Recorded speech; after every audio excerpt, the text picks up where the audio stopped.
All right. So now we've gone through um, the preliminary work for a play when you're reading it, and all the things that you're looking for there.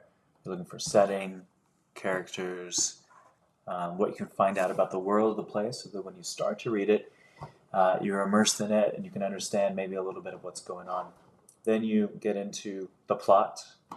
Aristotle's 6 parts are to help you understand the different kind of pieces of structure that plays exist in, right? So plot, if it's linear like Romeo and Juliet, then when you're reading it, you're looking for what is the story? How does one action lead to the next action?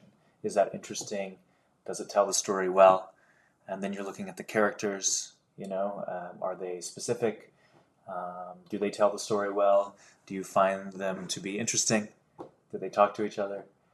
Then you have your language and your music, where you think about the way that characters are expressed via the words that they actually say, the words they don't say. You can find out all about tone and mood and all those different things. And then spectacle. Why is this a play? Right? So when you're reading it, you can go, wow, this is really boring as a piece of literature, potentially. Right? It's not a novel, it's not a short story, but it's a play, right? So look at it through the lens of this is a play. Plays are a little bit more long form. It's about arguments. It's about really, really talking to each other. Remember, plays are just dialogue, so words are the important thing. So when you're looking at it, it's not, is it good or bad from any other literature standpoint? Is it interesting? Is it well told? Did you understand it via the medium of theater, right? Plays. It's different. You have to imagine more, right? So when you get to the end, after all those different things, the what and then the why are we telling the story? What is the story?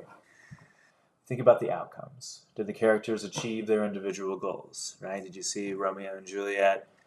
You know that story, but let's say you didn't, and you wanted them to be together. Sure, they eventually got together, but in death. So was that satisfying? Is it a good story? Did you enjoy it? Who ended the play better or worse off than they did when the play began? That's very important, right? Especially our protagonists, our antagonists. Did they learn something? Did they get better? Is each character active, listening, consistent? What would happen if one of the characters weren't there? Like, what if Mercutio wasn't in the play, right? Then it'd be a different play.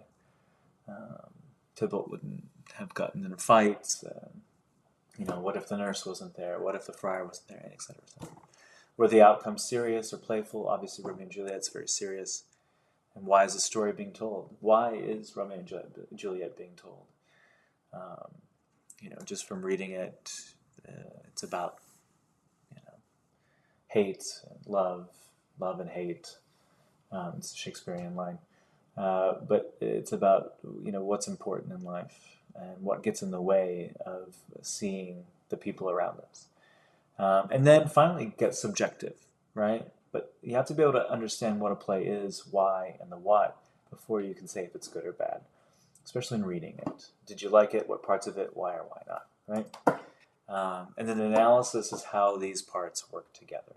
You have to know how they all work together before you can say if it's good or bad or if you liked it or not.